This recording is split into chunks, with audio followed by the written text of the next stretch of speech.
एक इंसान मेरे आका की बारगाह में आया, कहने लगा या रसूल अल्लाह, ए ताजदारे मदीना, रोजा टूट गया बल्कि तोड़ दिया। रोजा आगे रमजान है ना, बाज लोगों पर रोजे बड़े गिरा बड़े भारी गुजरते हैं। रोजा रखवा दो, अल्लाह अल्लाह करके रोजा रख लेंगे और दोपहर आते आते इनकी हालत खराब हो जाती।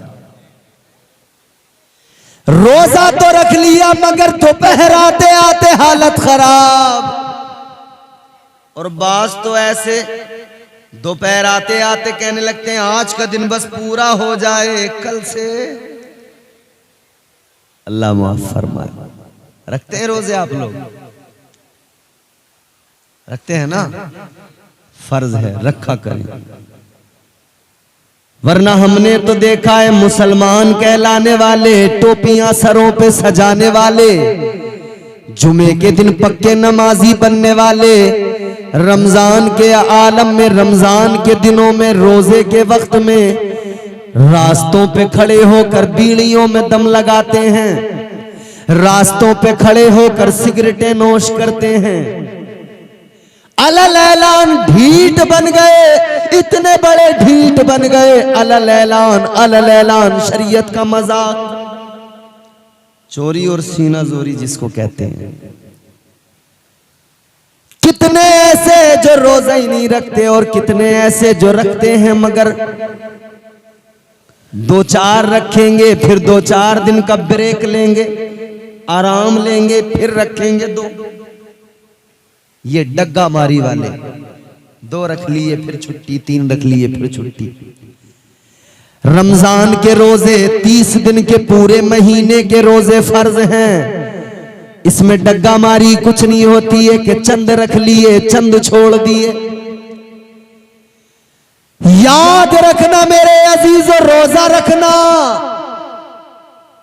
फर्ज भी है और सवाब भी इतना बड़ा। इबादत इतनी आला, इतनी अफजल। नमाज बंदा पढ़े, नजर आता है, दिखाई देता है, सबको पता लगता है। मस्जिद में जाएगा, घर से निकलेगा, रास्ते में जाएगा, सब देखेंगे जा रहा है। मस्जिद के दरवाजे से अंदर गया, सबने देखा। मस्जिद में पहुंचा, वुजू किया, सबने देखा। जब नमाज की नीयत की हाथ बांध के खड़ा हो गया, सबने देखा। फिर ये रुकू सजदे कर रहा था, इसकी सब पर नजर, इस पर सबकी नजर पड़ी।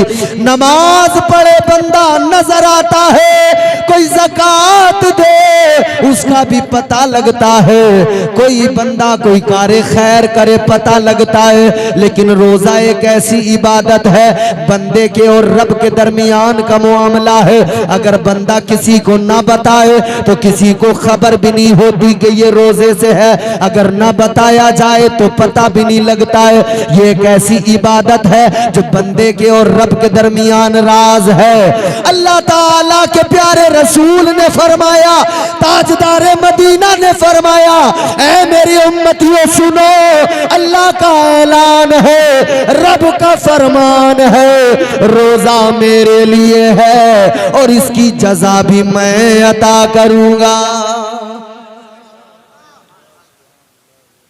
मगर एक सहाबी आका की बारगाह में आए और आकर अर्ज करने लगे, या रसूल अल्लाह, ऐ ताजदारे मदीना, रोजा तो रखा था मगर तोड़ लिया, अपनी किस्मत को फोड़ लिया, मैंने रोजा तोड़ लिया। आका ने फरमाया तोड़ लिया तो अब कफ़ारा है। कहा हुजूर क्या कफ़ारा है? फरमाया 60 रोजे, एक रोजे के बदले। कितने? एक रोजे के बदले, एक रोजे के बदले 60 रोजे। हुजूर की बारगाह में जब आया, हुजूर ने फरमाया कफ़ारा यह है, एक रोजे के बदले 60 रोजे रखने होंगे। थोड़ी आवाज बढ़ा दो, अच्छा है। 60 रोजे। कहने लगा हुजूर एक में हालत खराब हुई तभी तो तोड़ लिया, 60 कैसे रखूंगा? एक में हालत खराब हुई थी आका, तोड़ लिया मैंने बीच में, 60 रखने की ताकत कहां मुझ में, कमजोर आदमी, हुजूर नहीं रख पाऊंगा, कमजोर हूं। आका ने फरमाया 60 रोजे नहीं रख सकता तो एक काम कर ले, 60 मिस्कीनों को खाना खिला दे। एक सूरत ये, कहने लगा हुजूर खुदा की कसम मुझसे बड़ा मिस्कीन कोई नहीं है। या अल्लाह मिस्कीनों को खाना कैसे खिलाऊं मैं आका, मैं तो खुद बड़ा मिस्कीन हूं। आका ने फरमाया एक काम कर, गुलाम आजाद कर दे। कहने लगा या रसूल अल्लाह गुलाम कैसे आजाद करूं, मैं तो खुद गुलाम हूं। 3 सूरतें हैं, मिस्कीनों को खाना खिलाओ, या फिर 60 रोजे रखो, या फिर गुलाम आजाद करना, 3 ही गुंजाइशें हैं। कहने लगे मैं तो खुद गुलाम हूं, कैसे गुलाम आजाद करूं, मैं तो खुद मिस्कीन हूं, कैसे मिस्कीनों को खाना खिलाऊं। तुम्हारे मेरे आका बा इख्तियार ताजदारे मदीना को अल्लाह ने इख्तियारात अता फरमाए। मैंने कहा वो कानून साज भी हैं, कानून गो भी हैं। जब चाहे कानून में तब्दीली फरमा दे, जब चाहे कानून में तरमीम कर दे, ये फकत ताजदारे मदीना को इजाजत है। तो हुजूर बाइख्तियार है, तो आका ने ये नहीं फरमाया कि अब तेरा कोई कुछ नहीं हो सकता, तू गुनाहगार है, अब चला जा, नहीं। मौलाना अशफाक साहब के पास कोई मसला मालूम करने आए, इतना ही कहेंगे ये 3 ही सूरतें हैं, इसके अलावा चौथी सूरत कोई नहीं निकाल सकते, मना कर देंगे, वापस भेज देंगे। वक्त का बड़े से बड़ा मौलवी यही जवाब देगा, मगर वो बारगाह अल्लाह के महबूब की बारगाह है, ताजदारे मदीना की बारगाह है। मेरे आका ने फरमाया ठहर जा, रुक जा, बैठ जा, तेरे लिए कुछ न कुछ तो ख्याल किया जाएगा, तेरा कुछ न कुछ तो सोचा जाएगा, इलाज किया जाएगा। आका ने बैठा दिया, ये बारगाहे मुस्तफा में बैठ गया। उधर ताजदारे मदीना आकाए कायनात तुम्हारे मेरे आका इमामुल अंबिया मसरूफ अपने कामों में।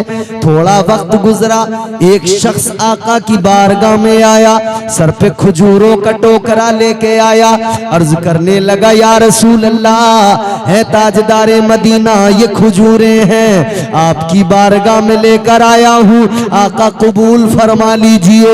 या रसूल अल्लाह तोहफा है, कबूल कर लीजिए। ताजदारे मदीना ने फरमाया रखो। अब उसको बुलाया, इधर आ। वो इंसान बैठा है, आका ने फरमाया इधर आ गया। या रसूल अल्लाह हाजिर हूं।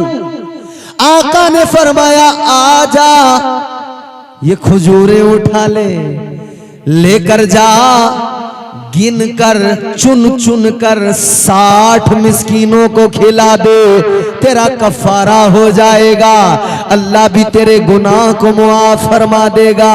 इसने वो खजूरों का टोकरा देखा और देखने के बाद में आका की बारगाह में सर झुका के अर्ज करने लगा, कहने लगा या रसूल अल्लाह है ताजदारे मदीना, इस शहर के अंदर मुझसे और मेरे बच्चों से बढ़कर मिस्कीन कोई नहीं, आका मुझसे मेरे बच्चों से बढ़कर मिस्कीन कोई नहीं। या रसूल अल्लाह मैं तो खुद फाकों में गुजारता हूँ। इतना सुना है, ताजदारे मदीना मुस्कुराए, आका के लबहाए मुबारक पे तबस्सुम आया।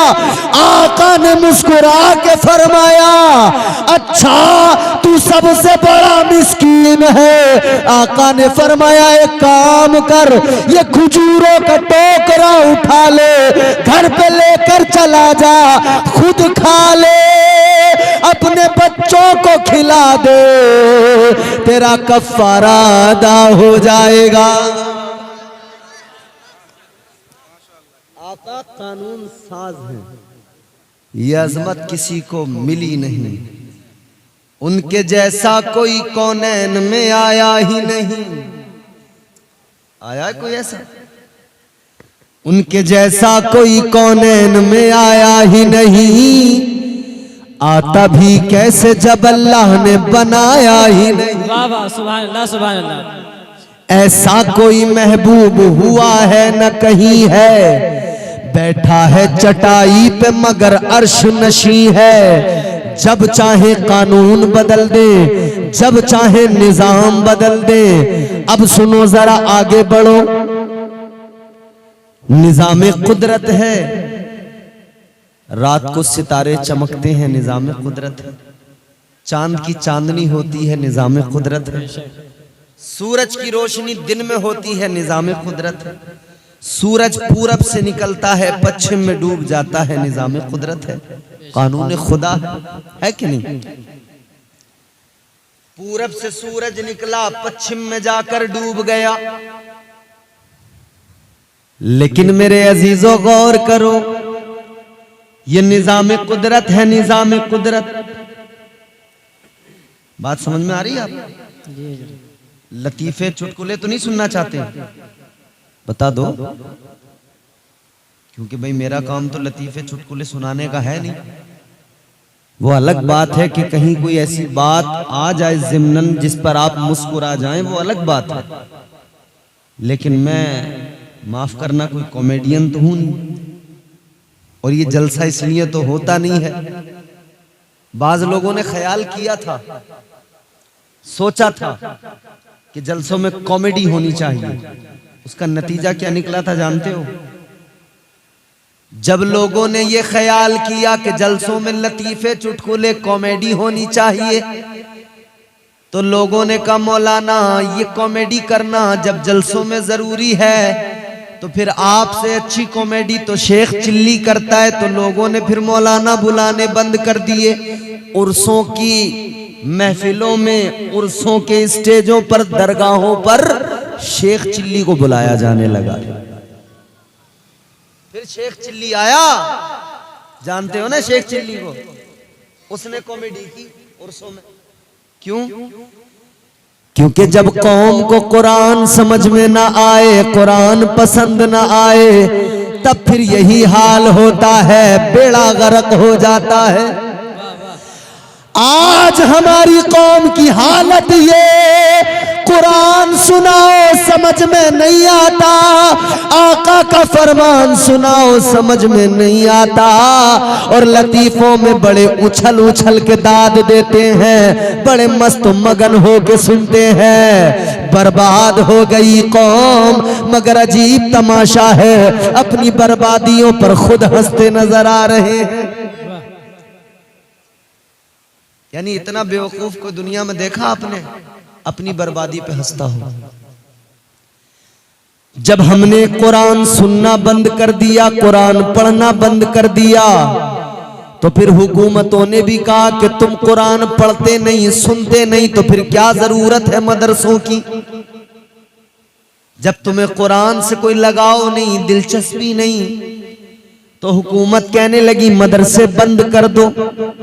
चंद एक फिरकावारियत जहन में रखने वाले लोग आए, हाई कोर्ट में पिटीशन डाल दी। इलाहाबाद हाई कोर्ट के अंदर मामला अभी भी चल रहा है, और प्लानिंग ये है कि सारे यूपी के मदरसे बंद हों। अगर अब भी अक्ल नहीं आई तो सिवाय बर्बादी के कुछ नहीं हाथ आएगा। मंसूबा बनाया जा रहा है मदरसों को बंद कर दिया जाए, और ये काम भी बड़े खूबसूरत तरीके से करने का प्लान है। वही पुराना वाला फॉर्मूला है, काम हो जाएगा और कह दिया जाएगा हमने तो कुछ नहीं किया, ये तो कोर्ट का फैसला है। जानते हो ना? जब धोखे दे देकर कोर्ट से अपने हक में फैसले कराए जाने लगे, तो बाबरी क्या, तेरे महल्ले की मस्जिद बचाना भी मुश्किल हो जाएगा।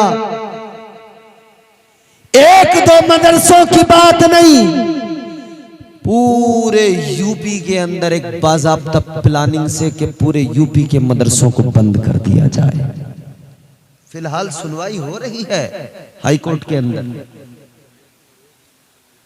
बहस चल रही है इस पर। और क्या है वहां पे, कह रहे हैं जो लखनऊ मदरसा बोर्ड है ना, लखनऊ बोर्ड मदरसा बोर्ड, कह रहे हैं इस बोर्ड को ही खत्म कर दो सिरे से।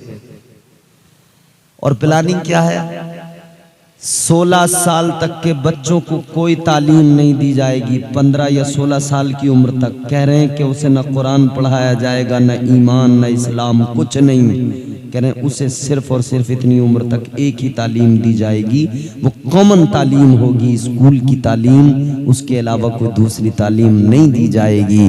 तो पता लगा जब पैदा होने से लेकर 14-15 साल तक तेरे मेरे बच्चे को बिस्मिल्लाह की बेबी नहीं सिखाई जाएगी, अलिफ तक नहीं सिखाया जाएगा, उसे कुछ नहीं सिखाया जाएगा, तो फिर वो क्या बनेगा, फिर वो कुछ नहीं बनेगा।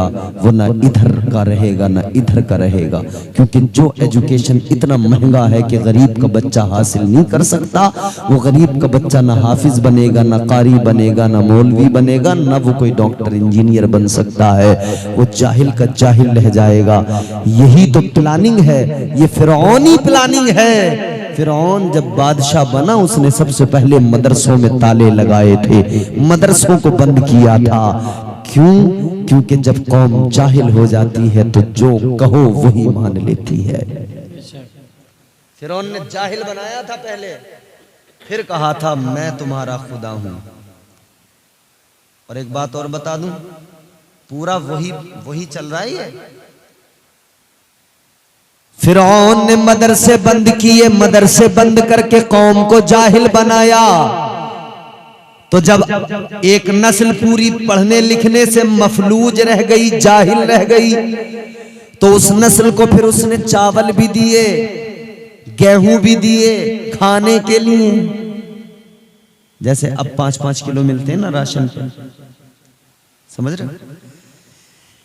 5-5 किलो आज भी थैला दिया जा रहा है और बताया जा रहा है लोगों तुम्हें खिलाता कौन है, तुम्हें पिलाता कौन है। चंद जाहिल कहते हैं हमें मोदी जी खिलाते हैं, योगी जी खिलाते हैं। हम दुनिया को बताना चाहते हैं, याद रखो न कोई मोदी खिलाता है न कोई योगी खिलाता है, हमें खिलाने वाला हमारा परवरदिगार है। वाह वाह, सुभान अल्लाह सुभान अल्लाह। ये कोई अपने अब्बा के खेत में से लाके दे रहे हैं क्या हमें? कौम का खजाना है और उसी पे ये इनका इतराना है। 5-5 किलो चावल, 5-5 किलो गेहूं देकर जानते हो क्या किया जा रहा है? मुस्तकबिल बर्बाद किया जा रहा है। कौम को उस मोड़ तक पहुंचाया जा रहा है जहां तक फिरौन ने पहुंचाया था। क्या किया था फिरौन ने? पढ़ने लिखने से रोका, मदरसे बंद किए, स्कूल बंद किए, तालीम बंद कर दी। उसके बाद में क्या किया? उसके बाद में लोगों को इसी तरह से खिलाया पिलाया, खाने पीने को बराबर दिया। लोग समझे कि बड़ा अच्छा है, हमें खिलाता पिलाता है। अब लोगों ने काम करना छोड़ दिया, मेहनत मजदूरी करना छोड़ दिया।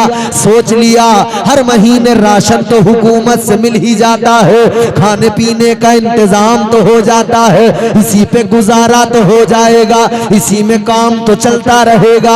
आज भी वही हो रहा है। पहले मदरसे बंद करने की प्लानिंग, फिर 5-5 किलो राशन के ये राशन देते रहो, फिर उसके बाद में ये जाहिल भी रह जाएंगे। और जब 5-5 किलो खाते रहेंगे तो जो इनसे कहा जाएगा वही मानेंगे, जो इनसे कहा जाएगा ये 2 वक्त की रोटी को तरक्की समझ लेंगे, 2 वक्त पेट भर जाए उसी को ये विकास समझेंगे, उसी को तरक्की समझेंगे। ऐ लोगों जब फिरौन ने खिलाया पिलाया तो फिर बाद में कहा, ऐ लोगों बताओ तुम्हें खिलाता कौन है? उन्होंने कहा तू खिलाता है। कहा पिलाता कौन है? कहा तू पिलाता है। तो कहने लगा मैं तुम्हारा रब हूँ, मैं तुम्हारा परवरदिगार हूँ, मैं तुम्हें खिलाता पिलाता हूँ। कहने लगा जब मैं तुम्हें खिलाता पिलाता हूँ, मैं तुम्हारा रब हूँ, तो मुझे सजदा करो। ऐ लोगों यही तो हुआ, जाहिल पहले बना दिया था, ये भी न सोच सके कि ये जो खिला रहा है ये इसके बाप का खजाना नहीं है, कौम का खजाना है, उसी से खिला रहा है। लेकिन असल तो मालिक परवरदिगार है, असल खिलाने वाला तो अल्लाह है, असल रोजी देने वाला तो अल्लाह है। जब ये सब भूल गए तो फिरौन के आगे झुक गए। यही तो हुआ, फिर फिरौन के आगे झुक गए। उसने कहा मैं तुम्हारा रब हूं। कहा अना रब्बुकुमुल आला, मुझे सजदा करो, मैं तुम्हारा सबसे बड़ा रब हूं। तो सजदा किया ना जाहिलों ने। याद रखना आज भी वही फिरौनी काम हो रहा है, वही रविश है, वही तरीका है। हुक्मरान चाहते हैं हम फिरौन बन जाए, जो कहे कौम उसको आंख बंद करके मान ले, जो बताएं उसी को सच समझ ले कौम। और हो भी रहा है। अंधभक्त जो आज तुम्हें दिखाई देते हैं ना, ये अंधभक्ति उसी का नाम है। ये जो गली गली महल्ले महल्ले चौराहे चौराहे अंधभक्त खड़े हैं ना, अब अंधभक्त भी अलग अलग किस्मों के हैं, हर रूप में मिलेगा अंधभक्त। टोपी पहने हुए भी मिलेगा, साफा बांधे हुए भी मिलेगा,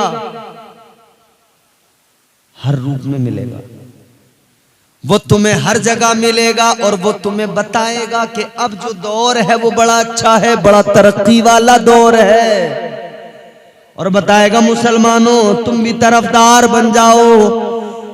कभी वो राम मंदिर के इनॉग्रेशन के अंदर बैठेगा कुर्सी पे और मीडिया फोकस करके दिखाएगा, देखो यहाँ तो ये बड़े हजरत आ गए, ये अल्लामा साहब आ गए। तो कौम के कुछ लोग समझेंगे जब मौलाना साहब आ गए, इसका मतलब यही काम दुरुस्त हो रहा है, यही काम सही हो रहा है।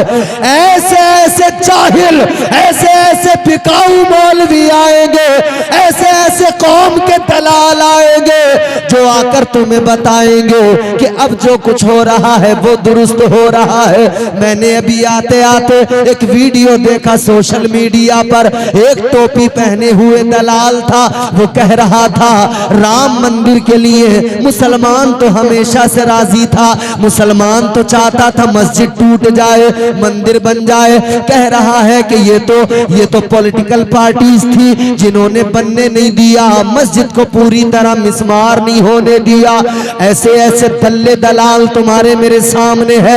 याद रखना हम मुसलमान तो इतना जानते हैं, हमारी मस्जिद को गिराया गया, हमारी मस्जिद को ढहाया गया, हम तो इतना जानते हैं बाबरी मस्जिद कल भी जिंदा थी, आज भी जिंदा है और सुबह कयामत तक जिंदा रहेगी। सुभान अल्लाह, वाह वाह, सुभान अल्लाह, वाह वाह। तो लोगों कहां ले जाया जा रहा है जानते हो?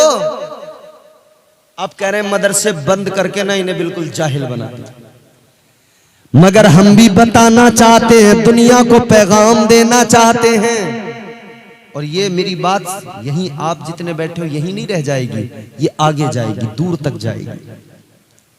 सोशल मीडिया के जरिए बात दूर तक जाएगी। तो मैं पैगाम दे रहा हूं, जहां तक जाए जो भी सुने, मदरसों को गिराने वालों, मदरसों पे बुलडोजर चलाने वालों, चाहे हल्द्वानी के मदरसे पे बुलडोजर चलाया जाए, चाहे मुल्क के किसी भी मदरसे पे बुलडोजर चलाया जाए, मगर हमारा पैगाम सुन लो, तुम जितना चाहो मदरसों की इमारतें गिरा लो, जितना चाहो बुलडोजर चला लो, मगर मदरसों को खत्म नहीं कर सकते हो, मदरसों को मिटा नहीं सकते हो।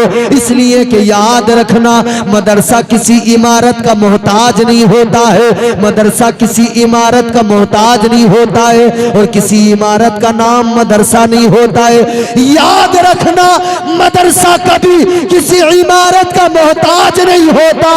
तुम बिल्डिंग गिरा दोगे, समझते हो मदरसा खत्म हो जाएगा, मगर ये उलमा जो यहाँ मौजूद है, खुदा की कसम हमारी सोच का नाम मदरसा है, हमारी फिक्र का नाम मदरसा है, हमारे पाकीज़ा ख्याल का नाम मदरसा है। हम जिधर से गुजरेंगे, तुम एक इमारत गिरा दो, 10 इमारतें गिरा दो, मगर याद रखना, हम रास्ते से गुजरेंगे, जब कुरान सुनाएंगे उस रास्ते को भी मदरसा बना देंगे। सुभान अल्लाह, सुभान अल्लाह, सुभान अल्लाह, सुभान अल्लाह। वाह वाह वाह।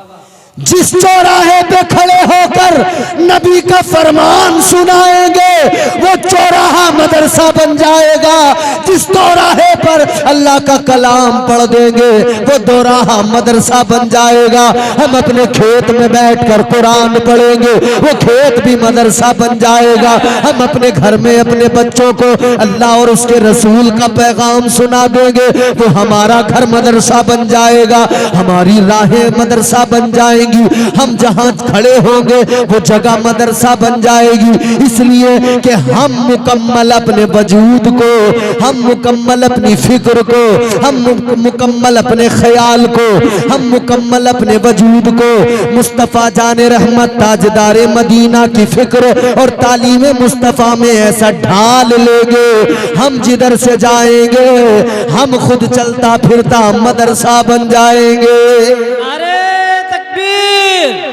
नारे तकबीर, नारे रिसालत, नारे रिसालत, नौबहार कायनात कॉन्फ्रेंस, नारे तकबीर, नारे रिसालत। सुभान अल्लाह, सुभान अल्लाह। ये बात तो बिल्कुल अटल है, फाइनल, मगर इसके साथ दूसरी बात सुनो। सिर्फ इतना ही सुनकर जज्बाती होने की जरूरत नहीं है। अब ये नहीं सोचना कि इम्तियाज बरकाती ने कह दिया कि हम हैं तो चलते फिरते मदरसे, तो अब मदरसे बंद हो जाएं या ना हो हमें क्या फर्क पड़ता है, बेफिक्र हो जाएं। नहीं, ये तो हम उनको बता रहे हैं जो मदरसों के दुश्मन हैं। मगर अब हमारी जिम्मेदारी क्या है? हमारी जिम्मेदारी ये है हम कुरान की तालीम को आम करें। हमारी जिम्मेदारी ये है हम अपने बच्चों को कुरान सिखाएं। हमारी जिम्मेदारी ये है हम कुरान पढ़ें, समझें, सीखें, सिखाएं। अपनी महफिलों में लतीफे नहीं, कुरान को सुने। अपने घर के अंदर दुनिया की बातें नहीं, कुरान की बातें करें। अपने मकान के अंदर दुनिया की बातें नहीं, कुरान की बातें करें। हम जिधर से जाएं कुरान पढ़ते पढ़ाते जाएं, जिधर से जाएं कुरान सुनते सुनाते जाएं। याद रखना मेरे अजीजों, ज़िमनन बात चल पड़ी है। एक और बात अर्ज करके बात को आगे बढ़ाता हूँ, जरा तवज्जो से सुनो और मोहब्बत से बोलो सुभान अल्लाह, सुभान अल्लाह, सुभान अल्लाह। अगर बिल्कुल थक चुके हो और भूख ज्यादा लग रही है, बोलते बोलते आपका पेट खाली हो गया है, तो तुम्हारी मर्जी है, और जरा सी भी तवानाई बाकी है तो जरा प्यार से झूम के बोलो सुभान अल्लाह, सुभान अल्लाह, सुभान अल्लाह। ताजदारे मदीना के गुलामों, जरा मेरी बात तवज्जो से सुनना। क्या है कुरान? आज कुरान सुनने को दिल नहीं करता। नौजवान तबका ये हाथ में बड़े बड़े मोबाइल। मैं आज बाल कटाने के लिए जब नाई की दुकान पर गया ना,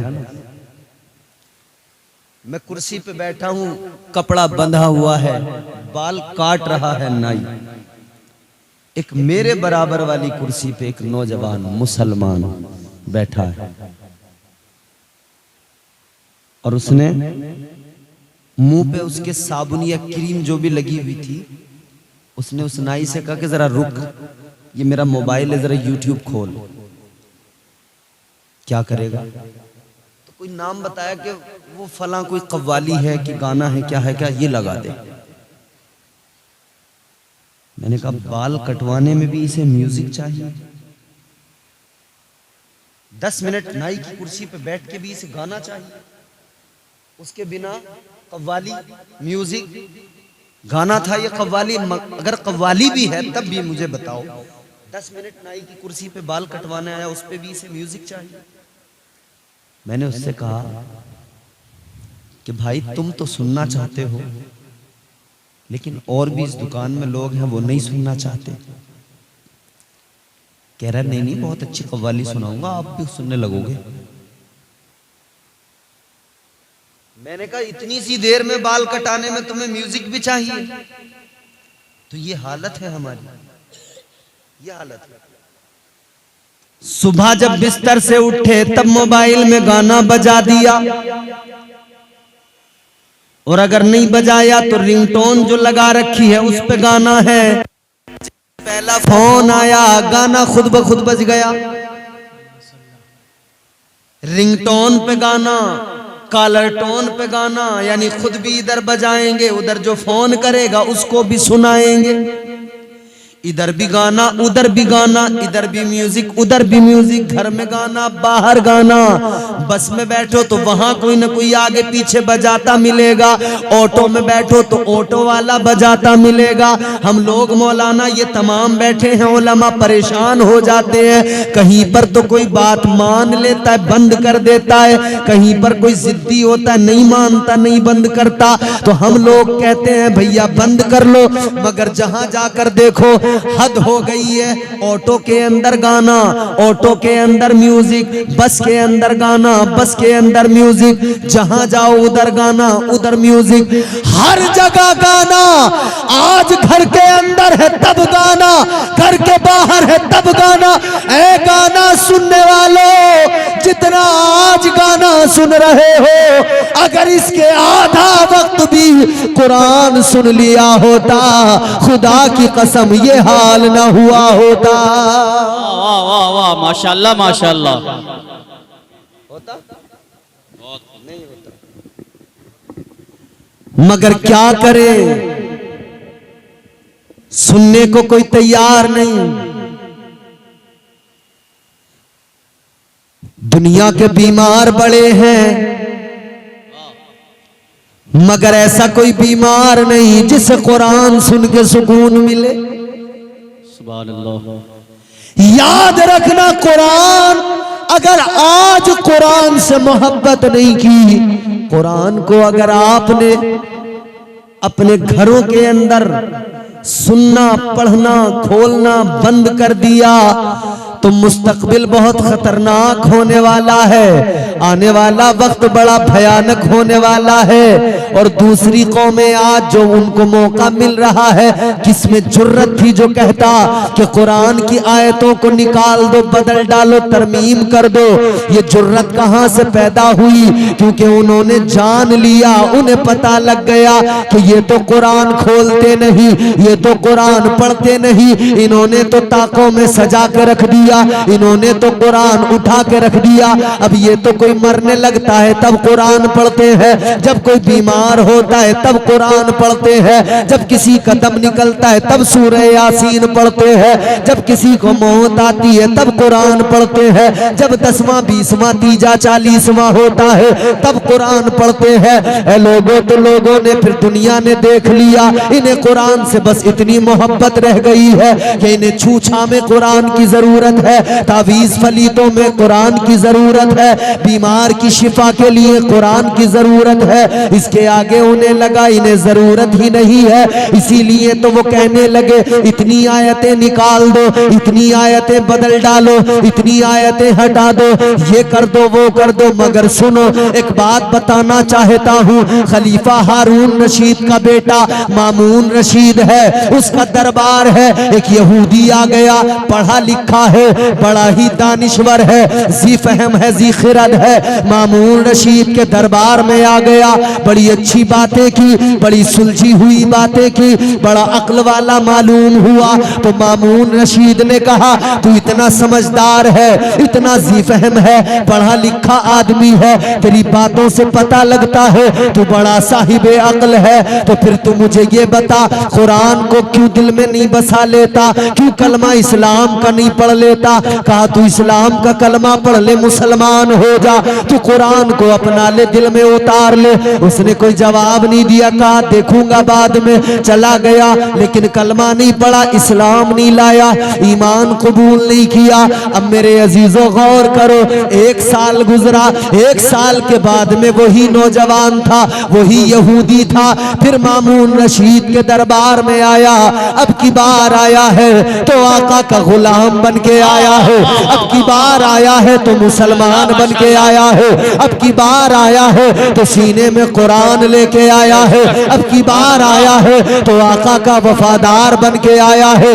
मामून रशीद के दरबार में आकर इस्लाम के बारे में बोला, कुरान के बारे में बोला, इतना अच्छा बोला, सुनने वाले दंग रह गए, सुनने वाले हैरान रह गए। मामून रशीद ने सवाल किया, ऐ नौजवान तू 1 साल पहले आया था, यहूदी था, 1 साल पहले आया था, मैंने तुझे दावत दी थी इस्लाम की, मगर तूने कलमा नहीं पढ़ा था, तूने इस्लाम को कबूल नहीं किया था।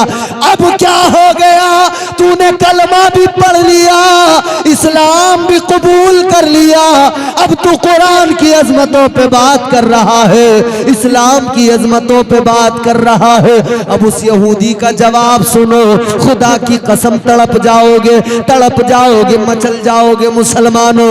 वो यहूदी कहने लगा, कल तक यहूदी था आज मुसलमान है, कहने लगा ए मामून रशीद सुनो, कल जब तुम्हारे पास आया था तुमने मुझे इस्लाम की दावत दी थी, उस वक्त मैंने कलमा नहीं पढ़ा था, लेकिन बाद में जाकर मैंने गौर किया, मैंने सोचा क्या किया जाए, मैंने इस्लाम के बारे में गौर किया, कुरान के बारे में गौर किया। कहने लगा जब मैं गया तो फिर मेरे दिमाग में एक आइडिया आया, मुझे एक ख्याल आया। कहा क्या ख्याल आया? कहने लगा मैंने इंजील के 2 नुस्खे खरीदे, मैंने तौरात के 2 नुस्खे खरीदे और 2 नुस्खे कुरान मजीद के खरीदे। कहने लगा ये जो तौरात है मैंने इसके अंदर बदलाव किया, तरमीम की, और तौरात को बदल कर दोनों नुस्खों में तरमीम करके मैं ले गया यहूदियों के पास, अपने बड़े आलिमों के पास ले गया और उन यहूदी आलिमों से कहने लगा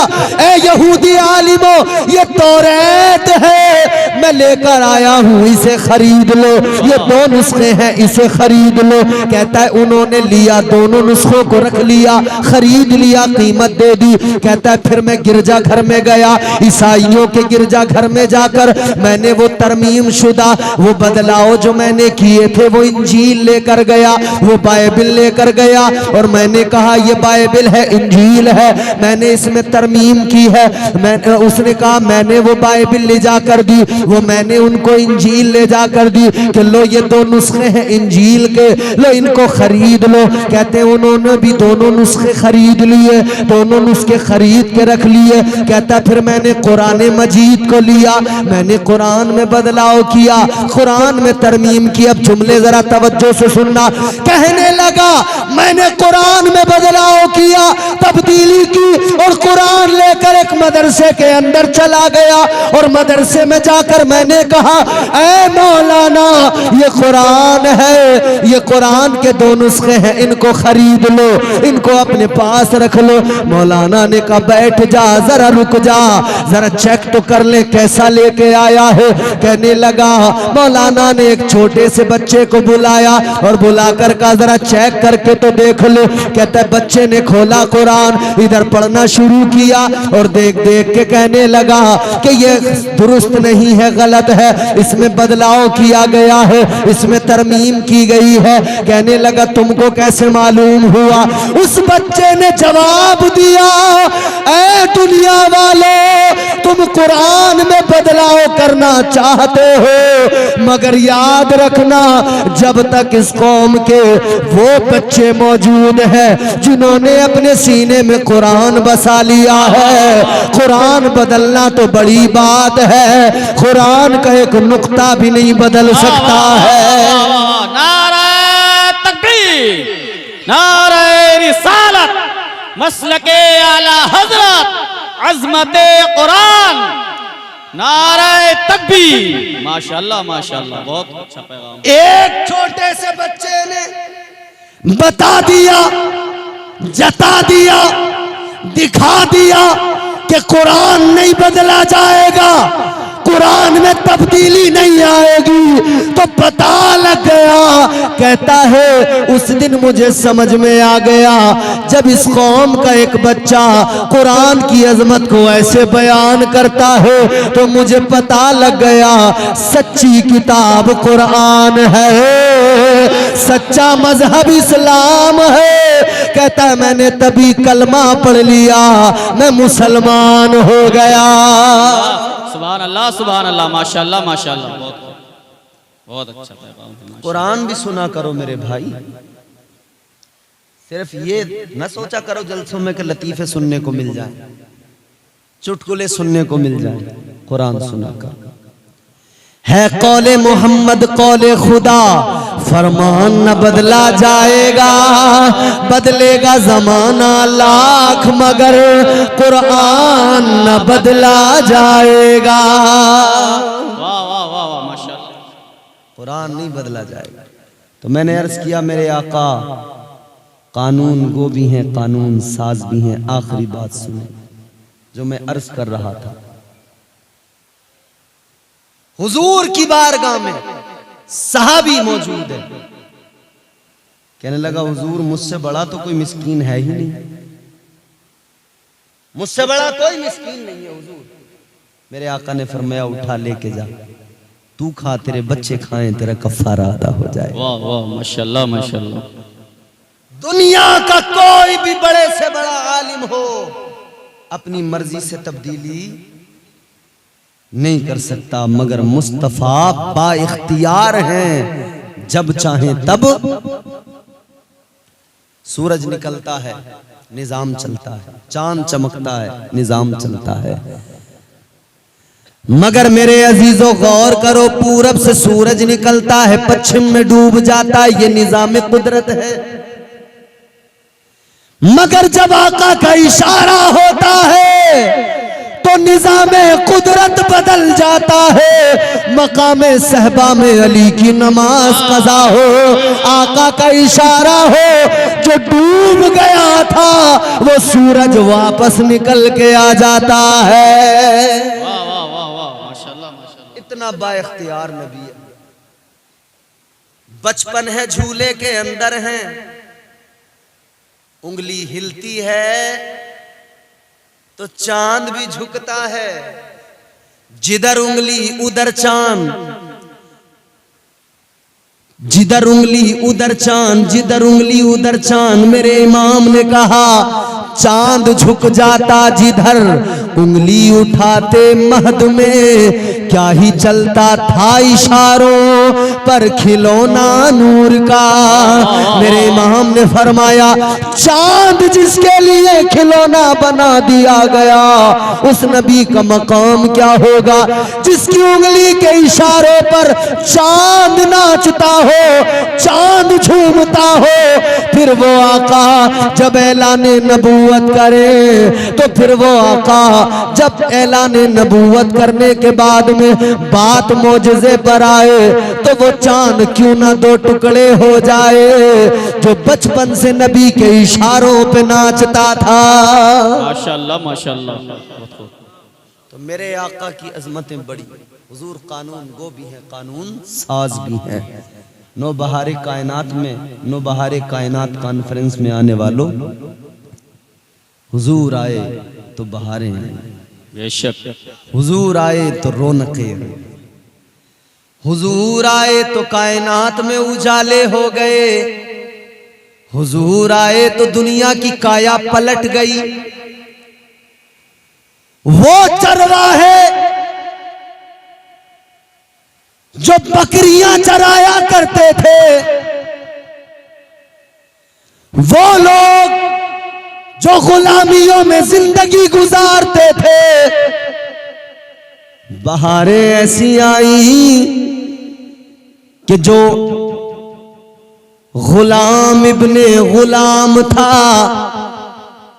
नाम जिसका बिलाल था, आका ने फिर उसे भी काबे की छत पे चढ़ा दिया और उम्मत को बता दिया ये बिलाल है, मैंने इसको चमका दिया। अब जब तक दुनिया बाकी रहेगी बिलाल का नाम बाकी रहेगा। सुभान अल्लाह, सुभान अल्लाह, माशाअल्लाह, माशाअल्लाह। जब तक दुनिया बाकी है, जब चाहा, जैसे चाहा, जो चाहा वो किया। तो हमें अपनी किस्मतों पर नाज करना चाहिए। अल्लाह ने वो अजीमुल मर्तबत रसूल हमें अता फरमाया। सुभान अल्लाह। और ये सदका मदीने वाले आका का है, ताजदारे मदीना का है, तुम्हारे मेरे आका का सदका है कि आज हम लोग जो इतनी इज्जतें हमें अल्लाह ने अता की हैं। आखिरी बात सुनो तवज्जो से, जो अल्लाह ने इतनी इज्जतें अता की हैं, इतनी इज्जतें कि कुरान में भी इज्जतों का ऐलान कर दिया। वलक़द कर्रमना बनी आदम का ताज अता फरमाया और मजीद आगे फरमा दिया कुंतुम खैरा उम्मतिन उखरिजत लिन्नास। अल्लाह ताला ने कुरान मजीद में जो तुम्हारी मेरी अजमतों का ऐलान किया, वजह ये है हम मुस्तफा के गुलाम हैं, ताजदारे मदीना के उम्मती हैं। वरना अपने आप पे नजर डाल लो, हम तो दिन रात गुनाह किया करते हैं, सुबह शाम गुनाह किया करते हैं। सुबह बिस्तर से उठे गुनाह करते हुए हम सुबह से पूरा दिन जो गुजार रहे हैं, पूरे दिन गुनाह पे गुनाह कर रहे हैं, नाफरमानी पे नाफरमानी कर रहे हैं। झूठ बराबर है, गीबत बराबर है, चुगली बराबर है, हसद बराबर है। दिल में कीना है अपने भाइयों की तरफ से, दिल में बुग़्ज़ हसद है अपने भाइयों की तरफ से। पड़ोसी से जल रहा है, भाई भाई का दुश्मन बन गया है। जिसे देखो कोई जो है चौराहे पे खड़ा होकर बदतमीजियां कर रहा है, कोई किसी पर जुल्म कर रहा है, कोई किसी को गाली दे रहा है, कोई शराब के जाम उठा रहा है, कोई नमाजें तर्क कर रहा है, कोई जिनाकारियों में मुलव्विस व मुब्तला है। किसी को देखो तो जुए के अड्डे पर बैठा है, किसी को देखो तो सट्टा लगा रहा है, किसी को देखो तो हद हो गई, मोबाइल पे सट्टा चलने लगा, मोबाइल पे लूडो के जरिए जुआ होने लगा, मोबाइल पे वर्ल्ड कप के नाम पर जुआ होने लगा, IPL के नाम पर सट्टा होने लगा। ये नौजवान मोबाइल पे जुआ भी खेलने लगे, सट्टा भी लगाने लगे। हालात ये हो गए, हर तरफ ये हालात है। मगर मुझे बताओ, वो भी कौमें तो गुजरी हैं जिन्होंने एक गुनाह किया, एक नाफरमानी की, अल्लाह ने उनके चेहरे बिगाड़ दिए, अल्लाह ने उन्हें बंदर बना दिया, अल्लाह ने उन्हें खिंजीर बना दिया, पत्थरों की बारिश कर दी, कभी तूफाने नूह आ गया। याद रखना, एक गुनाह करने वालों को अल्लाह ने बंदर बना दिया। यहाँ तो पूरा दिन गुनाह पे गुनाह, नाफरमानी पे नाफरमानी। अब जरा घर पे जाना, जलसे के बाद में फिर आईना उठाना और आईने में अपना चेहरा देखना, फिर अल्लाह का शुक्र अदा करना और कहना मौला ऐ मेरे परवरदिगार, तूने एक नाफरमानी पर उनको बंदर बना दिया, मैं पूरे दिन नाफरमानियां करता हूँ, तेरा शुक्र है मेरा चेहरा सलामत है, तेरा शुक्र है मेरा वजूद सलामत है, तेरा शुक्र है तूने मुझे बंदर नहीं बनाया। फिर अल्लाह की बारगाह में अर्ज करके ये तसव्वुर न कर लेना, ये न सोच लेना कि अगर अजाब नहीं आता तो इसमें कोई तुम्हारा हमारा कमाल है। ये कभी तसव्वुर न करना कि अगर अजाब नहीं आ रहा है तो हमारी इबादतों का कमाल हो, हमारी बंदगी का कमाल है। याद रखना, इतने गुनाहों के बावजूद भी अगर अजाब नहीं आता, ये तेरे मेरे आमाल का कमाल नहीं है, ये तो आमिना के लाल का कमाल है। माशाअल्लाह, माशाअल्लाह। ये तो ताजदारे मदीना की अजमतें हैं जिन्होंने बचा रखा है। ये मुस्तफा का सदका है जिसने बचा रखा है। अल्लाह का अजाब तो कब का आ जाता अगर मुस्तफा का करम न बचाता। रब का गजब आकर पकड़ लेता अगर मुस्तफा की अताओं ने न रोका होता। अगर मुस्तफा का प्यार दरमियान में न होता। याद रखना अपने आप को बदलने की जरूरत है और आका से सच्ची मोहब्बत करने की जरूरत है। आका से सच्चा प्यार करो, अपनी जिंदगियों को बदल डालो, इसलिए कि जिंदगियां कलील है। ये जिंदगी की चादर फट सकती है, इसे संभालो जरा कायदे से। और कहने वाले ने कहा जिंदगी इतने सलीके से गुजारी जाए, जिंदगी इतने सलीके से गुजारी जाए जैसे चादर कोई कांटों से उतारी जाए। तरीके मुस्तफ़ा को छोड़ना है वजह बर्बादी, इसी से कौम दुनिया में हुई बेइख्तिदार बनी। हुजूर से प्यार करो और तरीका जिंदगी का वो रखो जो हुजूर ने अता किया, मामलात वो रखो जो हुजूर ने अता किए हैं। अल्लाह ताला आपको मुझे हम सबको हुजूर की सच्ची गुलामी और सच्ची मोहब्बत नसीब फरमाए। परवरदिगार कहने सुनने से ज्यादा पहले मुझे फिर आप सबको अमल की तौफीक अता फरमाए। अस्तगफिरुल्लाह रब्बी मिन कुल्लि ज़ंबिन व अतूबु इलैह। कलमा शरीफ पढ़े ला इलाहा इल्लल्लाहु मुहम्मदुर रसूलुल्लाह सल्लल्लाहु अलैहि वसल्लम व मा अलैना इल्लल बलाग। अस्सलामु अलैकुम व रहमतुल्लाह।